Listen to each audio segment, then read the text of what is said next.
अस्सलाम वालेकुम dear Sparkians, welcome to Spark coaching institute. My name is Sharjeel Ahmed और आज हम स्टार्ट करने जा रहे हैं महाराष्ट्र बोर्ड एसएससी क्लास 10 से मैथमेटिक्स पार्ट 1, जिसका आज हम देखेंगे chapter number 4 financial planning, and जिसका आज हम देखने जा रहे हैं lecture number 1। And lecture number 1 में हम डिस्कस करेंगे introduction to financial planning and also introduction to GST.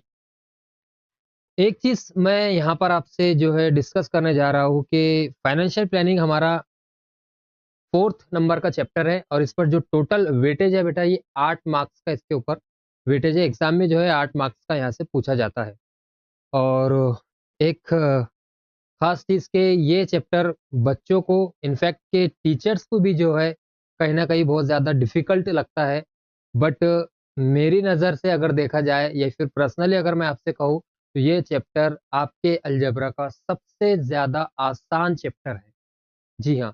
और दूसरी चीज़ ये, क्योंकि ये चैप्टर बेटा फाइनेंस से रिलेटेड, अकाउंट से रिलेटेड, जीएसटी एंड शेयर से रिलेटेड है, तो इसलिए कहीं न कहीं ये टीचर्स के लिए भी जो है बहुत ज़्यादा एक मुश्किल चैप्टर जो है माना जाता है। क्योंकि 2019 में जब बेटा आपका सिलेबस चेंज हुआ था, तो 2017 में क्योंकि जीएसटी आया था, 1st ऑफ जुलाई 2017 में जीएसटी का इंट्रोडक्शन हुआ था। एंड 2019 में जब अपना सिलेबस चेंज हुआ था, तो उसमें जो है इस चैप्टर को इंक्लूड किया गया। इसके पहले फाइनेंशियल प्लानिंग था, लेकिन इतने सब चीज़ें उसमें नहीं थी। तो इसीलिए ये चैप्टर थोड़ा-सा बच्चों को भी एंड टीचर्स को भी जो है कॉम्प्लिकेटेड लगता है।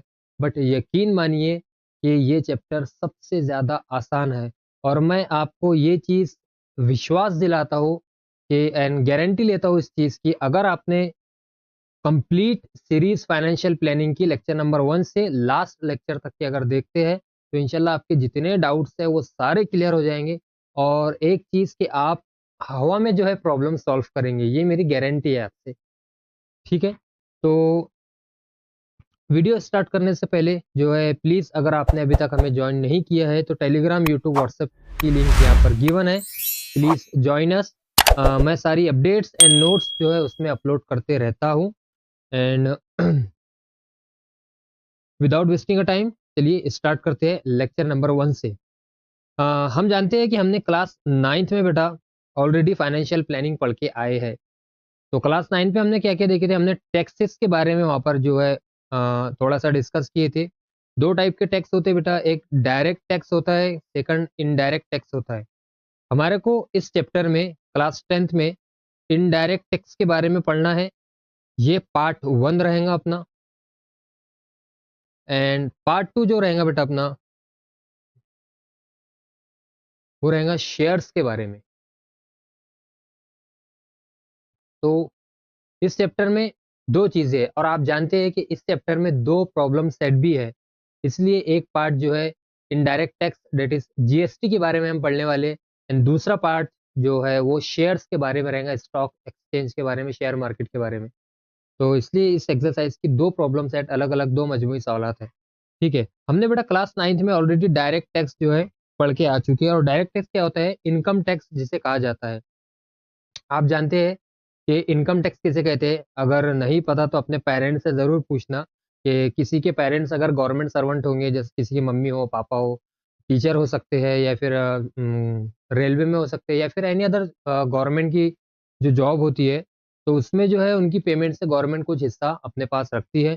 तो उसके उसे जो है इनकम टैक्स कहा जाता है, जो डायरेक्ट दिया जाता है बाय द पर्सन। एंड हमने क्लास 9th में इनकम टैक्स से रिलेटेड जो है बहुत ज़्यादा प्रॉब्लम्स भी देखे। उसमें मल्टीपल टाइप्स के स्लैब रहते हैं बेटा, ऐज के ऊपर डिपेंड करता है क्या ऐज है पर्सन की, एंड साथ ही साथ उनका सैलरी कितना है, उस हिसाब से जो है इनकम टैक्स लगाया जाता है गवर्नमेंट के थ्रू, जो डायरेक्ट हमें जो है भरना पड़ता है। लेकिन हम अगर इनडायरेक्ट टैक्स के बारे में अगर बात करेंगे बेटा, तो इनडायरेक्ट टैक्स जो है ये हम डायरेक्ट गवर्नमेंट को नहीं भरते। जाता गवर्नमेंट के पास ही है, लेकिन डायरेक्ट हम गवर्नमेंट को नहीं भरते। किसी मीडियम के थ्रू जो है ये ट्रांसफ़र किया जाता है। एंड एक चीज़ ये तो था टैक्सेस के बारे में, दूसरी चीज़ है इसमें इन्वेस्टमेंट। इन्वेस्टमेंट का फ़िलहाल अभी हमें काम नहीं है, हम सिर्फ़ इनडायरेक्ट टैक्स जो है यहाँ से स्टार्ट करेंगे अभी। तो इन्वेस्टमेंट में क्या-क्या रहता है बेटा? शेयर्स रहता है, म्यूचुअल फंड्स रहता है, इंश्योरेंस पॉलिसी जिसे कहते हैं, फिक्स्ड डिपॉज़िट रहता है, एक्सेट्रा वगैरह ये सारी चीज़ें इसमें रहती। फ़िलहाल अभी हम इसके बारे में डिस्कस करने वाले नहीं हैं। कुछ चीज़ें देखेंगे हम इनडायरेक्ट टैक्सेस के बारे में कि बिफोर 1st ऑफ जुलाई अगर हम देखते हैं तो इनडायरेक्ट टैक्स ये सारे टैक्स हुआ करते थे। Excise duty tax, service tax, custom duty, luxury tax, entertainment tax, octroi नाका tax and central sales tax and VAT VAT या फिर जिसको हम वैल्यू एडेड टैक्स बोलते हैं। इन सारे टैक्स के बारे में अगर आपको नॉलेज नहीं है तो प्लीज़ मैं इस लेक्चर में तो इतना लंबा डिस्कस नहीं कर सकता, ना ही यहाँ से कोई एग्ज़ाम में क्वेश्चन पूछा जाता है। तो आप गूगल करके सर्च करके जो है ये टैक्स क्या है देख सकते हैं। हाँ, एक चीज़ ये ऑक्ट्रॉय टैक्स जो होता है बेटा, ऑक्ट्रॉय नाका का अगर आपने कभी सुने होंगे तो मुझे पता नहीं कि जो इम्पोर्ट एक्सपोर्ट किया जाता था माल, तो जो ट्रक जैसा फॉर एग्जांपल बॉम्बे से ट्रक निकला है और अकोला आके जो है रुका है, तो उस केस में बॉम्बे में भी जो है उसको टैक्स देना पड़ता था जब वहाँ से वो ट्रांसपोर्ट से निकलता था, एंड अकोला जब पहुँचता था तब भी वहाँ पर उसको ट्रांसपोर्ट में जो है टैक्स देना पड़ता था। तो ऑक्ट्रा नाका जो है हुआ करता था। फिलहाल तो अब ऑक्ट्रा नाका मेरे ख्याल से बंद हो चुके। And value added tax and luxury tax किसे कहते हैं, जैसा आप बहुत ज़्यादा एक्सपेंसिव चीज़ें अगर खरीद रहे हैं तो उस केस में जो है गवर्नमेंट जो है आपसे पैसा वसूल करती है कि आपके पास बहुत ज़्यादा पैसा है तो प्लीज़ उसका टैक्स भरिए। तो ये सारी चीज़ें हैं। फिलहाल इसके बारे में डिस्कस नहीं करना है। तो फ्रॉम 1st ऑफ जुलाई 2017 से हम जब बात करेंगे तो ये सारे टैक्सेस बेटा, क्योंकि हम जानते हैं कि हमारा इंडिया है, एक नेशन है, तो क्यों ना जो है यहाँ पर एक ही टैक्स वसूल किया जाए जिसका नाम दिया गया है जीएसटी। एंड जीएसटी को कहते हैं हम गुड्स एंड सर्विस टैक्स। तो डेट याद रखना, एमसीक्यू वगैरह में जो है पूछ सकता है कि 1 जुलाई 2017 से जो है जीएसटी का इंट्रोड्यूस जो है किया गया। तो जीएसटी बेटा दो टाइप का होता है। एक तो गवर्नमेंट जो टैक्स वसूल करता है, एक तो सेंट्रल गवर्नमेंट को जाता है जीएसटी, एंड एक जो है स्टेट गवर्नमेंट को जाता है। स्टेट गवर्नमेंट या फिर जहाँ पर स्टेट नहीं है, यूनियन टेरिटरी है, यूटी है, तो वहाँ पर जो है यूनियन टेरिटरी को जो है जाता है जीएसटी मतलब टैक्स। अच्छा, यूनियन टेरिटरी कौन कौन से है अगर किसी के जहन में होगा तो मेरे ख्याल से दिल्ली है, जम्मू कश्मीर है, उसके बाद में चंडीगढ़ है, उसके बाद पुडुचेरी है, एंड अंडमान निकोबार है, एंड हवेली दमन ऐसा कुछ तो है। तो ये सारे यूटीए, देखो यार स्क्रीन पर तो दिख ही रहा ना भाई आपको, ठीक है। तो ये सारे जो है यूनियन टेरिटरी होती है जहाँ पर स्टेट नहीं होता है। तो जीएसटी बेटा जो है अब, जैसा ये जो सारे टैक्सेस पहले वसूल किए जाते थे, अब ये टैक्स जो है ना लेके बल्कि गवर्नमेंट जो है सिर्फ जीएसटी जो है लेती है, और ये सिर्फ नहीं बल्कि ये बहुत बड़ा टैक्स होता है, जैसा हम देखेंगे इस चैप्टर में सारे बातें। तो गुड्स एंड सर्विस टैक्स में जैसा अगर मैं गुड्स की बात करता हूँ, अगर कोई चीज़ आप परचेस करते हैं, खरीदते हैं, जैसा लैपटॉप हो गया, एलसीडी हो गई, फ्रिज हो गया, तो इस केस में आपको जो है टैक्स देना पड़ता है। यहाँ तक कि अभी तो भाई ऐसा मामला हो गया कि अपने को खाने पीने की चीज़ों पर भी टैक्स जो है देना पड़ता है। तो कोई भी चीज़ आप परचेस करने के लिए गए तो वहाँ पर आपको टैक्स जो है देना है। एंड अगर हम ये तो हो गया गुड्स के बारे में। अगर मैं सर्विसेज के बारे में बात करता हूँ, होटल मैनेजमेंट हो गया, एंड ट्रैवलिंग हो गई, या फिर कोचिंग इंस्टीट्यूट हो गए, ये सारे सर्विसेज में आते हैं। तो सर्विसेज का भी जो है हमें टैक्स देना पड़ता है। इनफैक्ट हर चीज़ का बेटा टैक्स हमें देना पड़ता है। तो गवर्नमेंट जो टैक्स वसूल करती है, जैसा कि हमने देखे, एक टैक्स जो है सेंट्रल को जाता है एंड एक टैक्स जो है स्टेट गवर्नमेंट को जाता है। जैसा फॉर एग्जाम्पल अगर जो है मैंने कोई चीज़ जो है खरीदा हो और उसका कॉस्ट मेरे को जो है टोटल 500 रुपये लगा, सॉरी, उसका जीएसटी मेरे को जो है टोटल 500 रुपये लगा। कोई चीज़ मैंने परचेस किया हो, जैसा 1000 रुपये की अगर मैंने कोई चीज़ परचेस किया हो एंड उसमें जो जीएसटी लग के आया बेटा मेरे को वो 500 रुपये, फॉर एग्जाम्पल मुझे 500 रुपये जीएसटी लग के आया। तो ये जीएसटी जो है, ये जो 500 रुपये है बेटा, तो एक तो सेंट्रल गवर्नमेंट को जाएगा और ओवरऑल इंडिया की अगर हम बात करते हैं, एंड एक अगर स्टेट है तो एसजीएसटी को जाएगा, स्टेट गवर्नमेंट को जाएगा।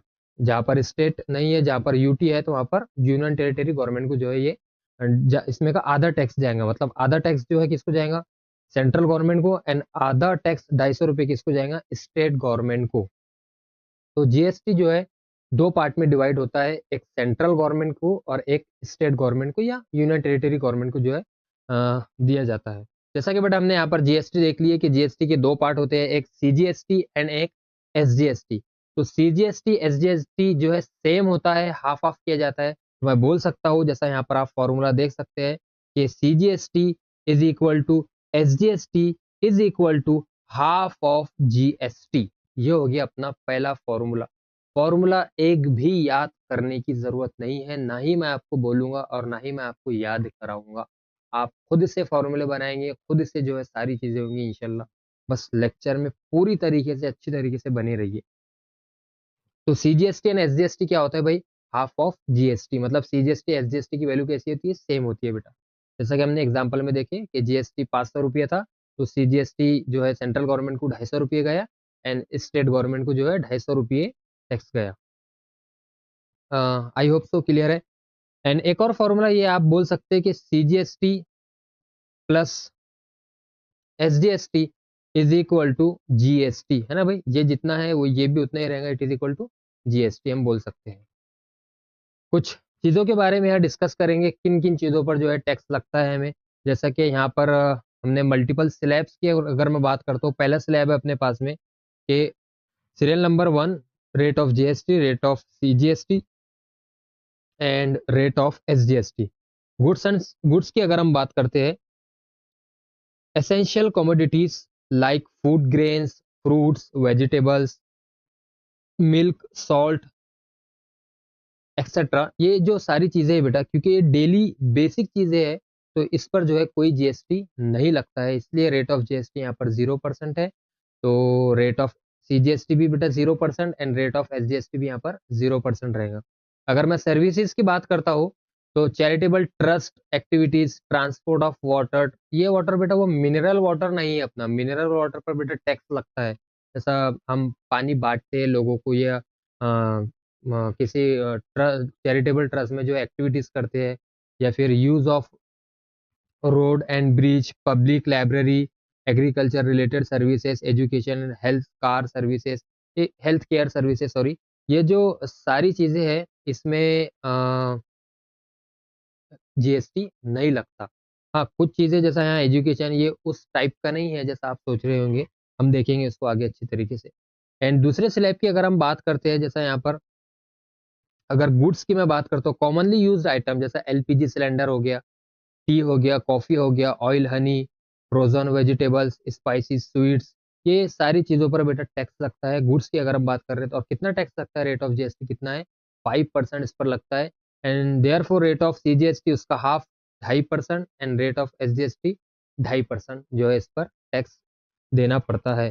सर्विसेज की अगर हम बात करते हैं, रेलवे एंड बस ट्रांसपोर्ट सर्विसेज, माल को जो है अगर हम ट्रांसपोर्ट करते हैं, चाहे रेलवे के जरिए हो, बस के जरिए हो, taxi services, air transport, economy class, ये सारी होटल जो सर्विसेज है बेटा, यहाँ पर जो है अपने को 5% GST पे करना रहता है। यहाँ पर CGST 2.5% half and SGST 2.5% half. इसी तरीके से अगर हम थर्ड स्लैब की बात करते हैं, तो यहाँ पर आप देखो कि अपने पास में बेटा अभी अगर मैं गुड्स की बात करता हूँ, तो कंज्यूमर गुड्स यहाँ पर बटर, अब थोड़ी सी जो है एसेंशियलिटी कम हो रही है ना, महंगी महंगी चीजें आप खाना शुरू कर रहे हैं, जैसा बटर हो गया, घी हो गया, ड्राई फ्रूट्स हो गया, jam, jelly and etcetera, mobile phones वगैरह, तो ये सारी चीजों पर जो है अपने को 12% बेटा टैक्स पे करना पड़ता है। Therefore rate of CGST 6% and rate of SGST 6% यहाँ पर हमें देना पड़ता है। फिलहाल तो ये अपने को याद करने की जरूरत नहीं है, प्रॉब्लम में भी ये चीज गिवन रहती एंड गवर्नमेंट ने भी जो है फिक्स करके रखी कौन सी चीजों पर कितना टैक्स वसूल करना है। सर्विसेज की अगर हम बात करते हैं, प्रिंटिंग, जॉब वर्क, या फिर गेस्ट हाउस, किसी के होटल होता है, गेस्ट हाउस होता है, सर्विसेज रिलेटेड टू कंस्ट्रक्शन, ये सारी सर्विसेज पर बेटा 12% GST लगता है। एंड अगर हम फोर्थ स्लैब की अगर बात करते हैं बेटा, यहाँ पर गुड्स की मैं बात करूंगा पहले, मार्बल, ग्रेनाइट्स, आप देखो चीजें महंगी होती जा रही, परफ्यूम्स हो गया, मेटल आइटम्स हो गया, computer, printer, monitor, CCTV। And services में बेटा courier services, outdoor category and drama, cinema, exhibition, ये सिनेमा जो एंटरटेनमेंट के लिए जो है यूज किया था।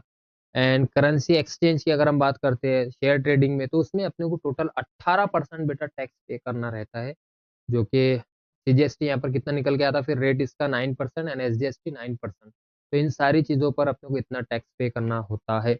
उसके बाद अगर हम पांचवें स्लैब की बात करते हैं बेटा, तो यहाँ पर आप देखो अब पांचवें स्लैब में बहुत ज़्यादा लग्जरियस आइटम आ गए। जैसा गुड्स की अगर हम बात करते हैं, लग्जरियस आइटम, लग्जरियस कार्स हो गया, कोई कार परचेस करता है BMW ऑडी या फिर क्रेटा वगैरह, ये सारी चीजें जो है तो उसमें भी जो है आपको बहुत ज्यादा टैक्स पे करना पड़ता है। पान मसाला, ओ हो, विमल बोलो जुबा के से। तो पान मसाले पर कितना टैक्स लगता है बेटा? 28% टैक्स लगता है पान बोलो मसालों जुबा पर। केसरी। एंड वैक्यूम क्लीनर, झाड़ू नहीं है, झाड़ू नहीं वापरेंगे घर में, वैक्यूम क्लीनर वापरेंगे तो उस केस में भी जो है अपने को कितना टैक्स देना पड़ रहा है? 28%। क्योंकि थोड़ा सा लग्जरियस चीजों में जाते हैं, इसलिए एसी हो गया, वॉशिंग मशीन हो गया, फ्रिज हो गया। तो यहाँ पर टोबैको प्रोडक्ट्स देखो आप, यहाँ पर टोबैको प्रोडक्ट्स पर भी बेटा कितना 28% जो है जीएसटी पे करना होता है। एंड अगर हम सीजीएसटी की बात करते हैं तो 14% सीजीएसटी होगा, एंड एसजीएसटी कितना होगा? 14% उसका। सर्विसेज की अगर हम बात करते हैं, 5 स्टार होटल्स अकोमोडेशन हो गया, अम्यूजमेंट पार्क हो गए, वाटर पार्क हो गए, थीम्स पार्क हो गए, कसिनो हो गया। कसिनो मतलब क्या होता है बेटा? कसिनो मतलब जुआ का अड्डा, जहाँ पर बड़े बड़े लोग जो है ज्यादा पैसा लगा के जो है जुआ खेलते हैं, ताश खेलते हैं, एक्सेट्रा वगैरह वहां पर। एंड उसके बाद आईपीएल गेम्स, एयर ट्रांसपोर्ट वगैरह, तो ये सारी लग्जरियस चीजों में सर्विसेज है। तो इस केस में बेटा यहाँ पर 28% जो है जीएसटी हमें पे करना होता है। तो मेरे ख्याल से ये इससे रिलेटेड सारी चीज़ें जो है क्लियर होंगी। नहीं होती है तो अच्छा, आपको ये चीज़ जो है याद नहीं रखना है, ये अपने को फिक्स्ड होता है कितना जीएसटी देना है कौन-सी चीज़ के ऊपर। ये सिर्फ़ समझने के लिए। अच्छा, एक चीज़ कि हमें सोने पर कितना टैक्स पे करना पड़ता है? सोना, गोल्ड की अगर मैं बात करता हूँ, ठीक है, मेरे ज़हन में सडनली आ गई ये चीज़। तो गोल्ड पर बेटा हमें सिर्फ़ और सिर्फ़ 3% जीएसटी पे करना होता है। नहीं तो आप अभी गूगल करके चेक कर लो कि गोल्ड पर सिर्फ़ और सिर्फ़ 3% जीएसटी लग, वैसे ही कितना महँगा है भाई गोल्ड, उसमें भी अगर और जीएसटी वसूल करेंगे तो फिर कहाँ से क्या होगा? चलिए भाई आगे बढ़ते हैं, अब हम देखेंगे टैक्स इनवॉइस किसे कहते हैं। अच्छा, एक चीज़ आपने इनवॉइस ये वर्ड पहले शायद से सुने होंगे, और हो सकता है किसी को इसका मतलब पता भी होगा, किसी को नहीं भी होगा। लेकिन पता होना चाहिए कि इनवॉइस मतलब क्या होता है बेटा? इनवॉइस यानी होता है बिल। आपने कभी भी अगर अमेज़न, फ्लिपकार्ट, मीशो से अगर शॉपिंग की होंगी, तो जो बॉक्स उसके साथ में जो प्रोडक्ट आपका आता है, तो बॉक्स पर जो है एक बिल लगा होता है, that is nothing but invoice. उस इनवॉइस में सारी डिटेल्स होती है, भेजने वाले की डिटेल्स, कहाँ पर भेजा गया, एंड उसमें क्या आपका प्रोडक्ट क्या है, क्वांटिटी क्या है, रेट क्या है, जीएसटी कितना है, सीजीएसटी एंड एसजीएसटी उस पर कितना है, टोटल अमाउंट जो है आपको कितना पेड करना है, तो वो सारी डिटेल्स उसमें होती है। इनवॉइस का फॉर्मेट जो है इन डिटेल्स हम देखेंगे फिलहाल। सबसे पहले मैं जो है आपको एक चीज़ समझाना चाहता हूँ, जीएसटी आईएन नंबर। तो इनवॉइस कब जनरेट होता है ये चीज़ समझ लो, कि जब आप कोई चीज़ खरीदते हैं। परचेज़ यानी क्या होता है भई? परचेज़ यानी खरीदना। जब आप कोई चीज़ खरीदने के लिए जाते हैं, तो होलसेलर हो, रिटेलर हो, मैन्युफैक्चरर हो, आपको जो है इनवॉइस देता है, बिल देता है। अब इस बिल में मोस्ट इम्पोर्टेंट चीज़ पहले मैं उसको डिस्कस करूँगा, जीएसटीआईएन, जिसको हम बोलते हैं goods and service tax identification goods and service number. Tax identification number. एक चीज़ याद रखना, ये नंबर बेटा टोटल 15 अल्फा न्यूमेरिकल कोड होता है। 15 कैरेक्टर अल्फा न्यूमेरिकल कोड होता है। अल्फा मतलब उसमें अल्फाबेट्स भी होते हैं, न्यूमेरिकल मतलब उसमें नंबर्स भी होते हैं। एग्जाम में क्वेश्चन पूछा जा सकता है कि जीएसटीआईएन में टोटल कितने कैरेक्टर होते हैं? टोटल 15 कैरेक्टर होते हैं। एंड जीएसटीआईएन नंबर जो है हमें क्या इंडिकेट करता है बेटा? हर बिजनेसमैन के पास, चाहे होलसेलर हो, चाहे मैन्युफैक्चरर हो, चाहे रिटेलर हो, तो इनके पास में जो है अपना एक पर्सनल जीएसटीआईएन होता है, अपना जीएसटी नंबर होता है। एंड उसी के ऊपर डिपेंड करता है कि आप गवर्नमेंट को कितना टैक्स पे कर रहे हैं, आपके अकाउंट का ट्रांजैक्शन कितना है। तो सभी के लिए ये कंपलसरी है जीएसटीआईएन नंबर बनाना, बिजनेसमैन के लिए। तो इसमें होता क्या है, हम इस पर थोड़ा-सा डिस्कस करेंगे कि 15 अल्फा न्यूमेरिकल कोड में जो बेटा स्टार्ट के जो 2 डिजिट होते हैं, ये हमें इंडिकेट करता है अ, 2 डिजिट्स फॉर स्टेट कोड्स। ये क्या होते हैं? स्टेट का कोड होता है, and 27 is the state code for Maharashtra.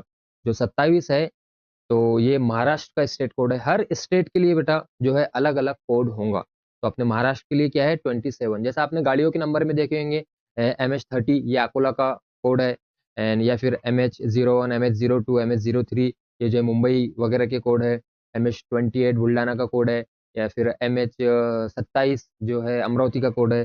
तो ये तो गाड़ियों के कोड की मैं बात कर रहा, लेकिन GSTIN में जो स्टार्ट के 2 डिजिट है अपने, क्या बताते हैं भाई?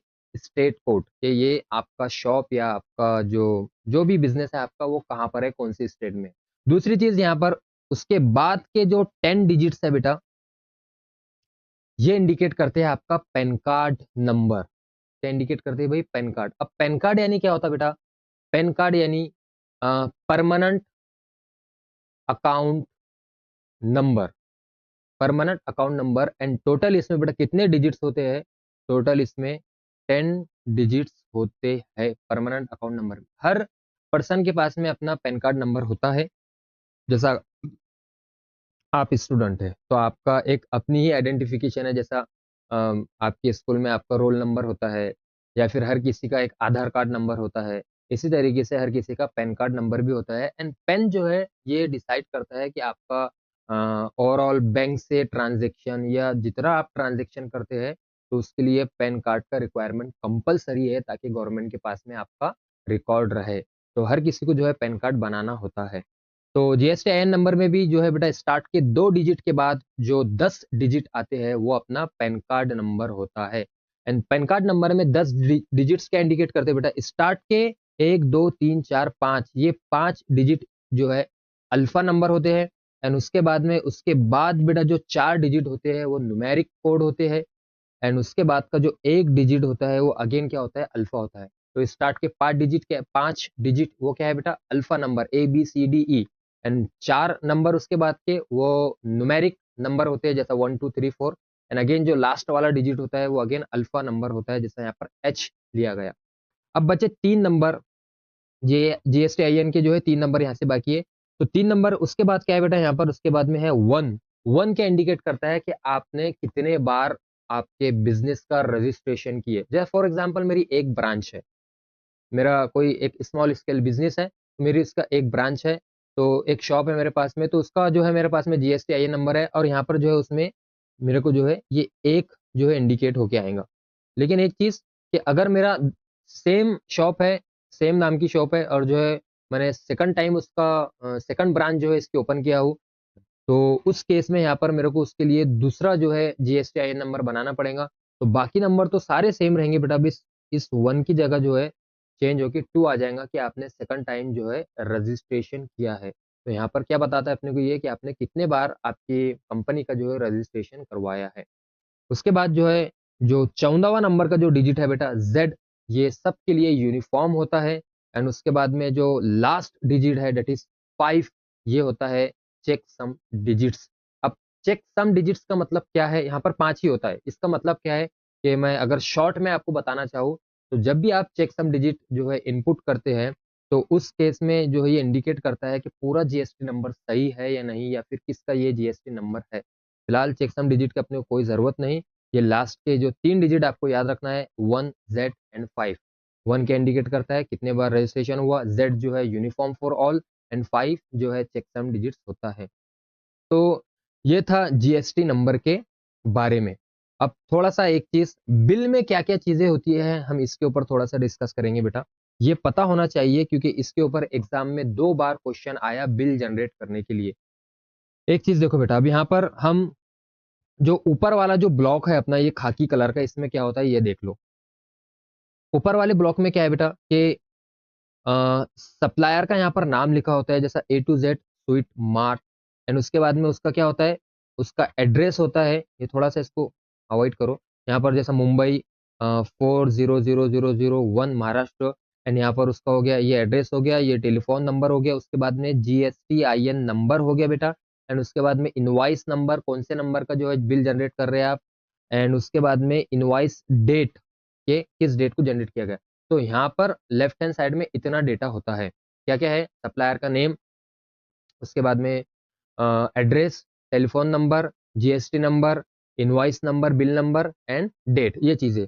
एंड सेकंड चीज़ यहाँ पर राइट साइड में क्या होता है? यहाँ पर बेटा कस्टमर की डिटेल होती है, कि कस्टमर नेम, कस्टमर का एड्रेस, कस्टमर का टेलीफोन नंबर एंड कस्टमर का GST नंबर। एक चीज आप यहाँ पर याद रखो कि ये जो कस्टमर का जीएसटी नंबर यहाँ पर आया बेटा, जैसा फॉर एग्जाम्पल अब आप कोई चीज खरीदने के लिए जा रहे हैं और आपका जीएसटी नंबर ही नहीं है, तो फिर यहाँ कस्टमर का जीएसटी नंबर आएगा क्या? नहीं आएगा। ये जो इनवॉइस बना हुआ है मैं इसको बोल सकता हूँ B2B, मतलब बिजनेसमैन टू बिजनेसमैन जो है ये इनवॉइस है। आप बोल सकते हैं होलसेलर ने जो है रिटेलर के लिए ये बिल जनरेट किया है, तो जब रिटेलर है तो रिटेलर भी जो है बिजनेसमैन ही है, तो उस केस में उसका भी यहाँ पर जो है जीएसटी नंबर आएगा। हाँ, अगर कस्टमर है जैसा यहाँ पर ये रिटेलर के लिए है, रिटेलर के लिए। हाँ, अगर यहाँ पर कस्टमर है तो कस्टमर के पास में जीएसटी नंबर नहीं होता है बेटा, तो इसलिए वहाँ पर वो जीएसटी नंबर डालने की जरूरत नहीं होती। तो ये B2B इनवॉइस यहाँ पर आप कस्टमर के लिए बोल सकते हैं, बस कस्टमर के लिए यहाँ पर जो है जीएसटी नंबर नहीं आता। आई होप ऊपर वाला ब्लॉक क्लियर है। चलिए नीचे वाले ब्लॉक की हम बात करते हैं, इसमें क्या क्या होता है। क्योंकि एक चीज बेटा यहाँ पर नीचे वाले ब्लॉक में ये सबसे पहले आ गया अपना, क्या आ गया? Serial number. देखो बड़ा सिंपल सा है, आप जो है जितना इसको आसान समझेंगे उतना अपने लिए आसान है, जितना मुश्किल समझेंगे उतना मुश्किल है। बड़ी सिंपल चीज है, बड़ी सिंपल चीज। देखो बिल में सेकंड ब्लॉक की मैं बात करता हूँ, यहाँ पर हो गया सबसे पहले तो सीरियल नंबर, ठीक है भाई। उसके बाद में HSN NSAC कोड। अब ये कोड क्या होता है मैं थोड़ा सा आगे डिस्कस करता। उसके बाद नेम ऑफ प्रोडक्ट, आपने क्या खरीदे उसका नाम। उसके बाद में उसका रेट, कि उस शॉप से उसका क्या रेट है, जिसको हम टैक्सेबल वैल्यू भी कहते हैं, आगे देखेंगे इसको।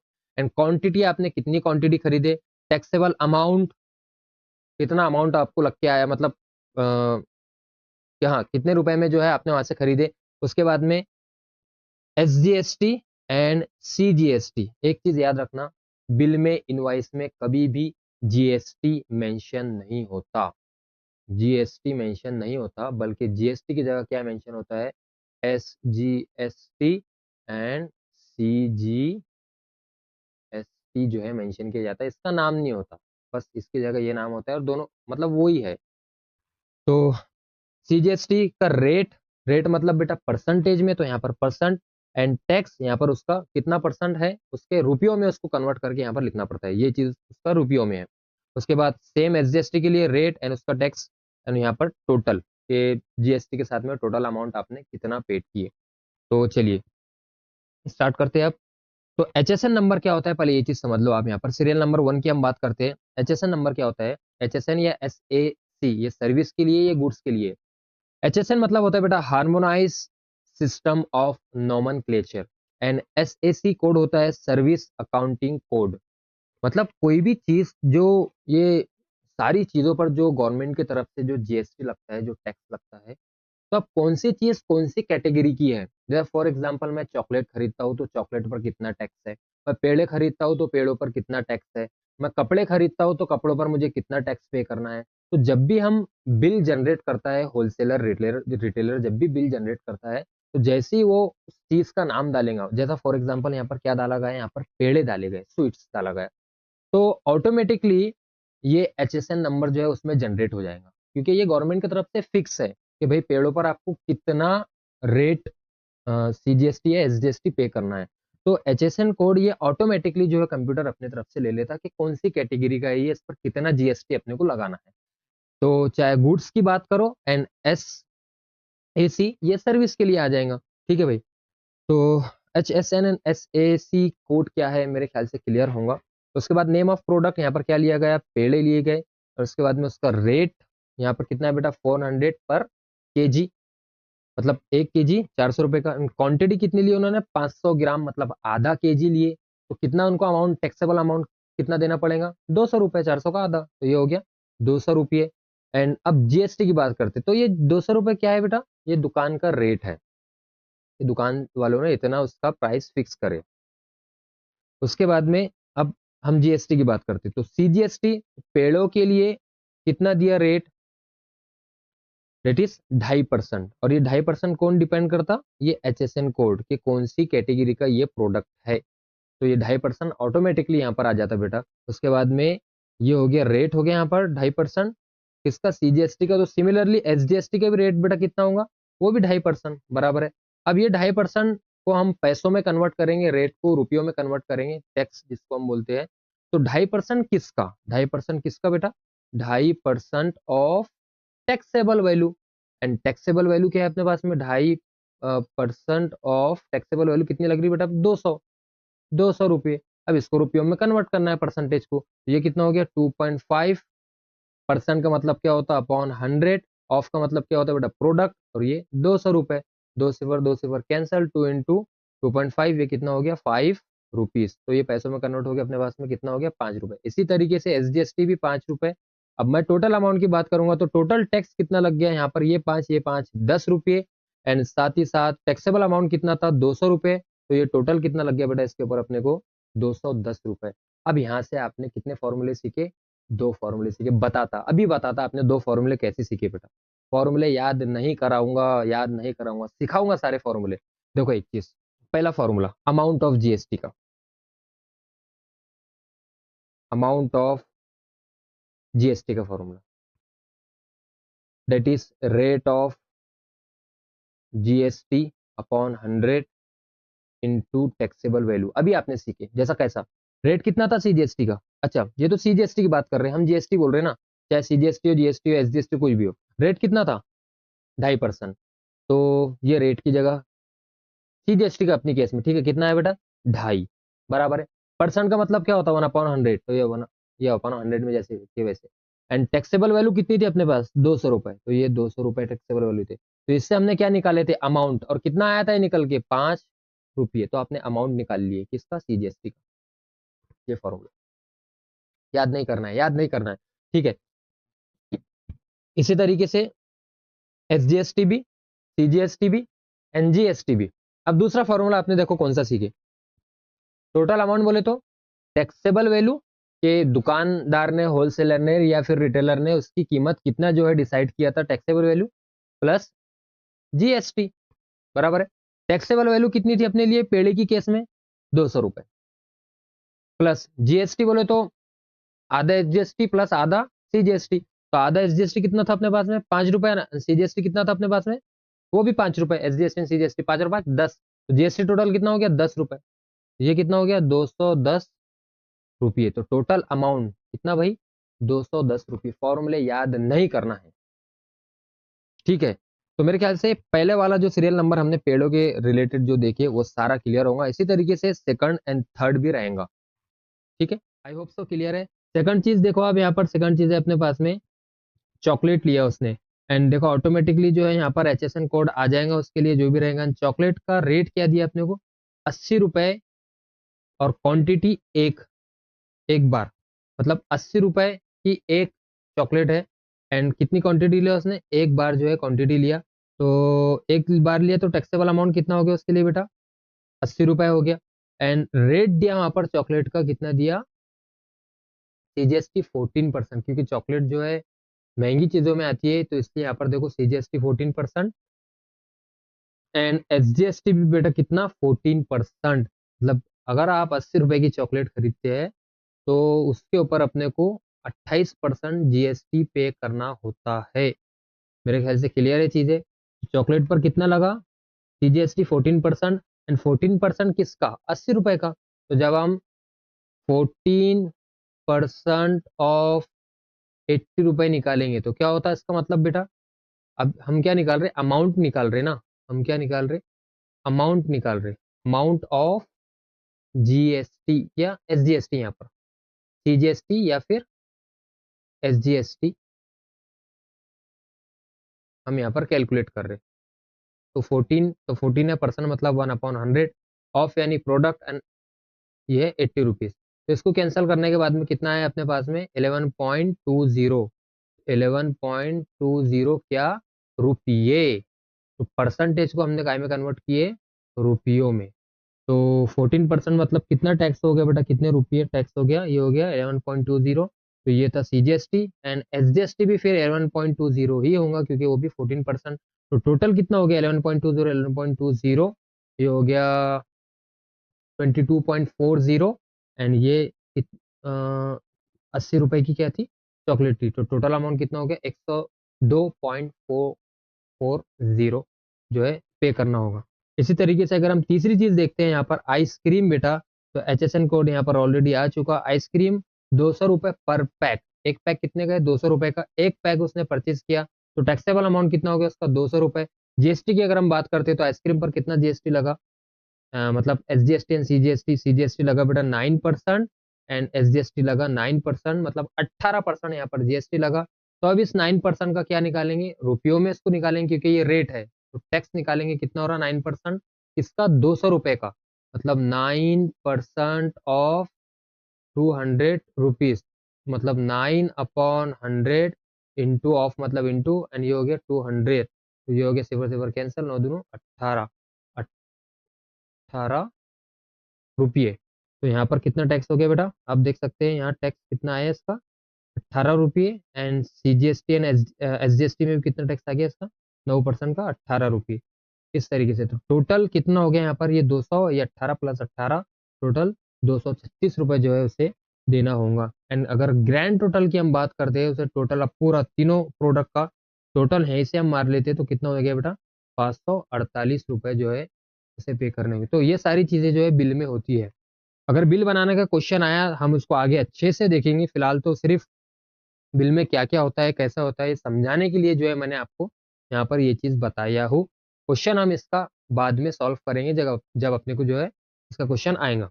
आगे बढ़ते हैं एंड स्टार्ट करते हैं क्वेश्चंस।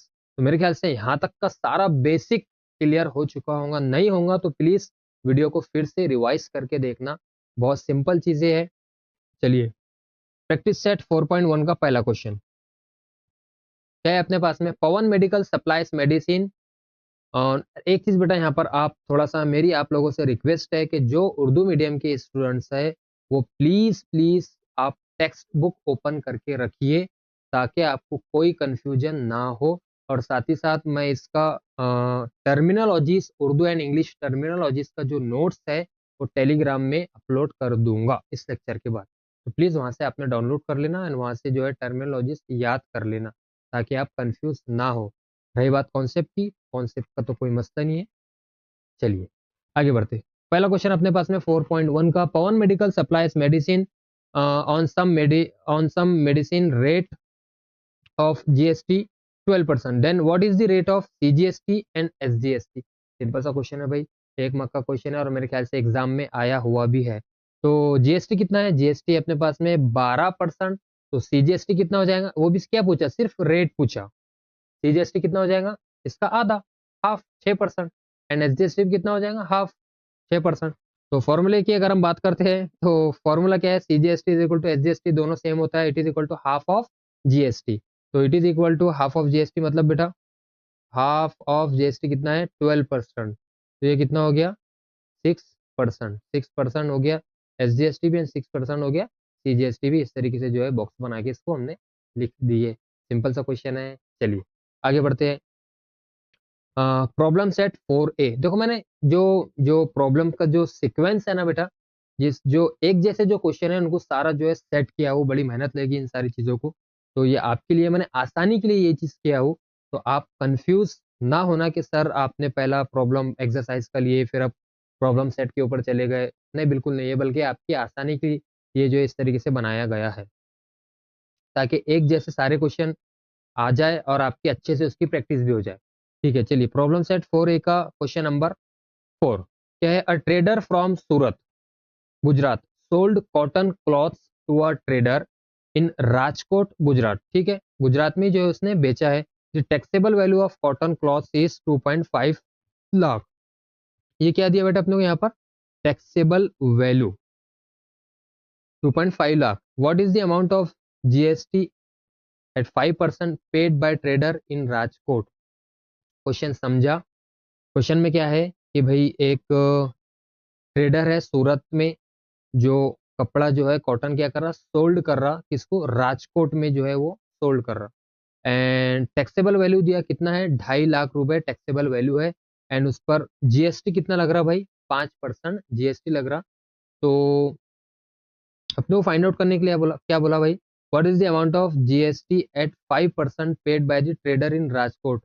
तो जो राजकोट में बैठा हुआ है वो कितना जीएसटी का अमाउंट पे करेगा, मतलब जीएसटी कितना, जीएसटी का अपने को यहाँ पर क्या दिया, रेट दिया, अपने को क्या निकालने के लिए बोला, अमाउंट निकालने के लिए बोला।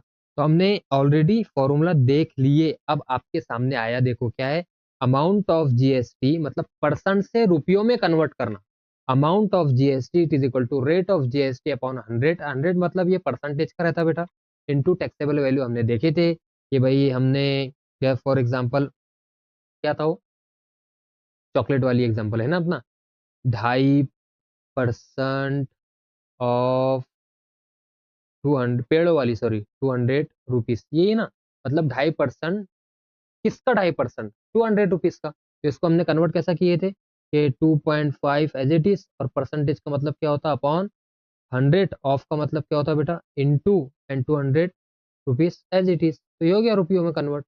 तो कैंसल कितना आया 5 रुपीज, सिंपल सी चीज, मतलब रेट को अमाउंट में रुपयों में कन्वर्ट करना है। तो अमाउंट ऑफ जीएसटी, अब ये फॉर्मूला, तो मेरे ख्याल से फॉर्मूला याद करने की जरूरत नहीं है। तो amount of GST it is equal to rate of GST upon 100 into taxable value. तो टैक्सेबल वैल्यू कितनी दिया क्लॉथ्स की बेटा 2.5 लाख रुपये, रेट ऑफ जीएसटी कितना दिया 5% दिया। तो अमाउंट ऑफ जीएसटी फॉर्मूला लगाना है तो लगा सकते, लगाना चाहिए, मार्क रहता है। तो amount of GST is equal to rate of GST upon 100 into taxable value. तो रेट ऑफ जीएसटी कितना दिया 5, रेट है तो अपॉन 100, एंड टैक्सेबल वैल्यू कितनी बेटा अपने पास 2.5 लाख। टू सिफर यहाँ पर cancel, and 5 into 200 and 500 it is equal to, ये हो गया बेटा अपने पास में 12,500 रुपये। Therefore, the GST to be paid by the trader in Rajkot is 12,500 रुपये। मतलब 2.5 लाख का तो जो है उसने वो सूरत वाले से माल खरीदा था, और 5% का उस पर जो है 5% रेट का उस पर जीएसटी लगा। तो जीएसटी कितना लगा रुपयों में, यही अपने को यहाँ पर फाइंड आउट करने के लिए बोला था। तो 5% 2.5 लाख का कितना हो गया 12,500 रुपये। आई होप सो क्लियर है।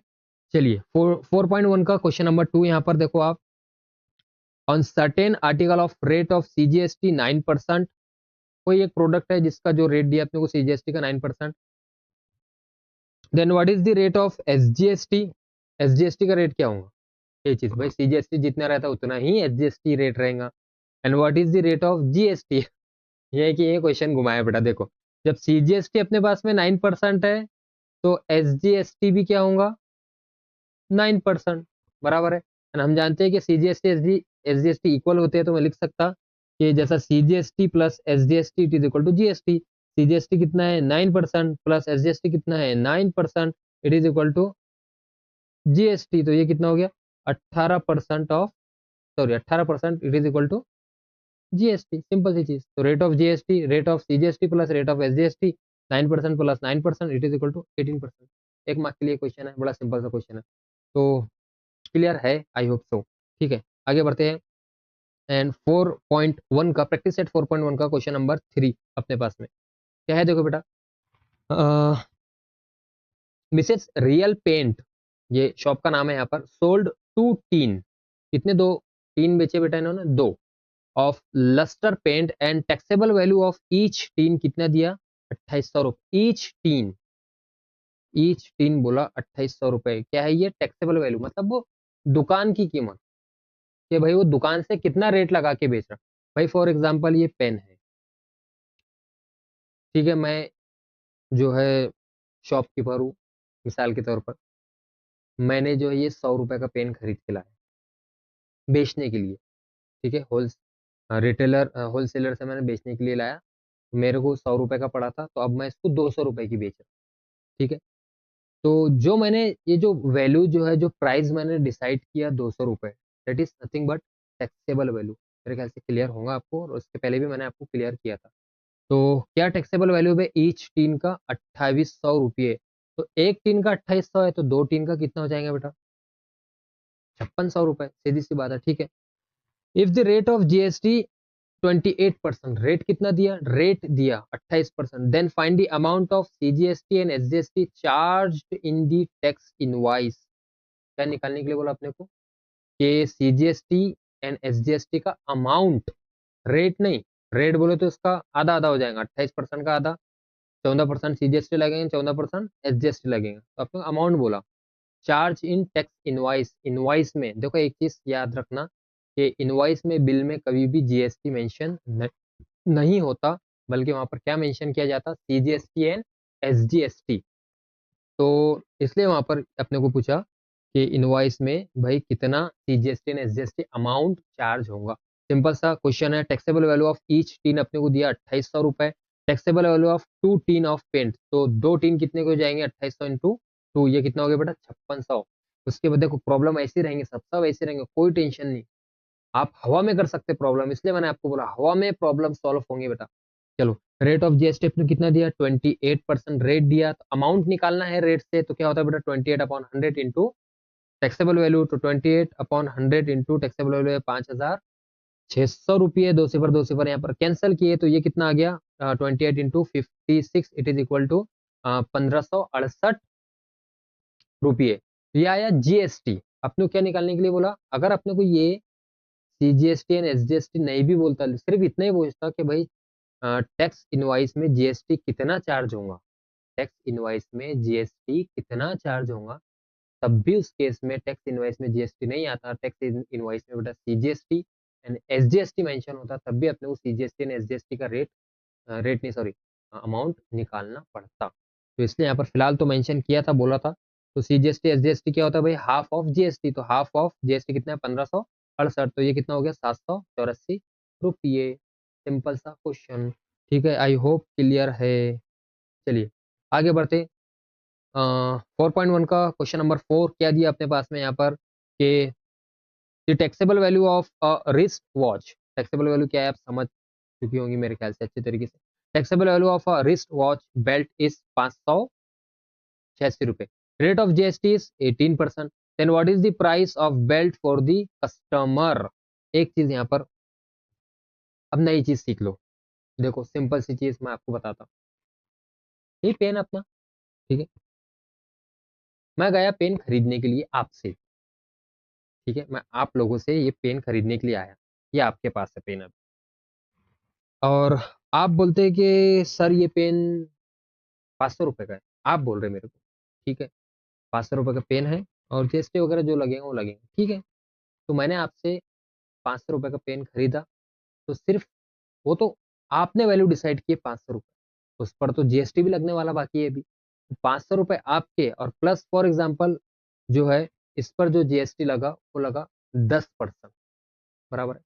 500 रुपये का पेन 10% जीएसटी लगा, तो मेरे को कितने का मिलेगा, 500 का 10% कितना होगा बेटा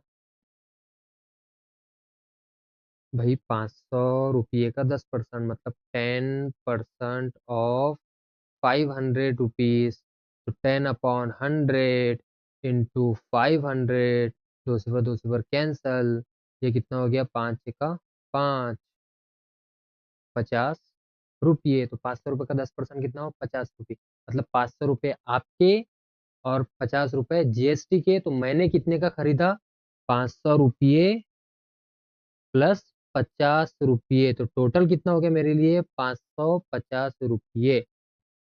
आई होप क्लियर है।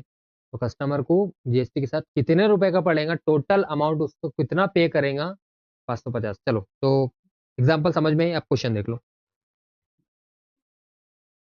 बस जल्दी से चलो। देखो यहाँ पर टैक्सेबल वैल्यू कितनी दी अपने को, वॉच की 586 रुपये, रेट ऑफ जीएसटी कितना दिया 18%, ठीक है। फाइंड आउट क्या करना है, price of the belt for the customer, customer को कितना पड़ा। तो अमाउंट सबसे पहले हम जो है यहाँ पर टैक्सेबल वैल्यू रुपयों में है एंड रेट दिया अपने को परसेंटेज में, इस रेट को हम पैसों में निकाल लेते हैं ना भाई। तो अमाउंट ऑफ जीएसटी कितना हो जाएगा 18% किसका 586 रुपये का, तो 18% बोले तो कितना होता है 18/100 इंटू 586, तो ये कितना हो गया ये हो गया टोटल। मतलब यहाँ पर क्या किया हमने हमने इसको बेटा 100 को काटे नहीं, यहाँ पर इससे काट सकते थे, लेकिन डिवीजन में कभी भी 10 हो 100 हो 1000 हो, अगर वो कंप्लीट कटता है तो काटना, अगर वो नहीं कटता है कंप्लीट तो उसको एज इट इज रहने देना। क्योंकि 10 से डिवाइड करना, 100 से डिवाइड करना, 1000 से डिवाइड करना, ये सिर्फ पॉइंट पीछे करना होता है, तो इसलिए उसको डिवीजन से बेटर है मल्टीप्लाई कर देना। जैसा यहाँ पर 18 मल्टीप्लाई बाय 586 किए तो कितना आया 10,548 एंड डिवाइडेड बाय 100, तो ये कितना हो गया बेटा 100। अब यहाँ पर देखो पॉइंट इसका यहाँ पर है, इसका पॉइंट का यहाँ पर है, तो कितने बार एक दो बार इसको पीछे लिए, तो दो बार हमने इसको भी पीछे लिए, तो कितना हो गया 105.48। तो ये क्या हो गया अमाउंट, मतलब 18% किसका 586 का 18% का हमने अमाउंट निकाले, पैसे निकाले, कितने पैसे हो गए 105.48। अब amount to be paid by customer, आप इसको नया फॉर्मूला भी समझ सकते हैं कि टोटल अमाउंट, मैंने बोला था फॉर्मूले याद करने की जरूरत नहीं है। Total amount it is equal to क्या होगा बेटा, टैक्सेबल वैल्यू प्लस जीएसटी, ये नया फॉर्मूला। याद करना है तो करो, मेरे ख्याल से याद करने की जरूरत नहीं है। ठीक है, तो टोटल अमाउंट टैक्सेबल वैल्यू कितने रुपए की वो थी वॉच, एंड जीएसटी इसमें कितना लगा, तो ये भी रुपयों में लगेगा, ये भी रुपयों में लगेगा, ये रुपयों में हमने निकाल लिए। तो टैक्सेबल वैल्यू कितना था बेटा, 586 प्लस जीएसटी 105.48, तो टोटल कितना हो गया 691.48। तो कस्टमर को कितने पैसे देने पड़ेंगे, टोटल 691.48 जो है उसे देना होगा। आई होप अच्छे से क्लियर होगा। तो फाइनली जो है अपना फर्स्ट लेक्चर इसका खत्म होता है। एंड वीडियो कैसा लगा ज़रूर बताना। एंड इसी तरीके से सारी पीपीडीज पे बेटा मैं आपको मैथमेटिक्स भी पढ़ाऊंगा, लेकिन अभी सारे जो है चैप्टर्स अपलोड नहीं कर सकता, धीरे धीरे करके सारे जो है चैप्टर्स आएंगे। तो वीडियो अगर अच्छा लगे तो please like share and subscribe ज़रूर करना। एंड मिलते हैं नेक्स्ट लेक्चर में नेक्स्ट टॉपिक पर, तब तक के लिए गुड बाय एंड अल्लाह हाफिज़।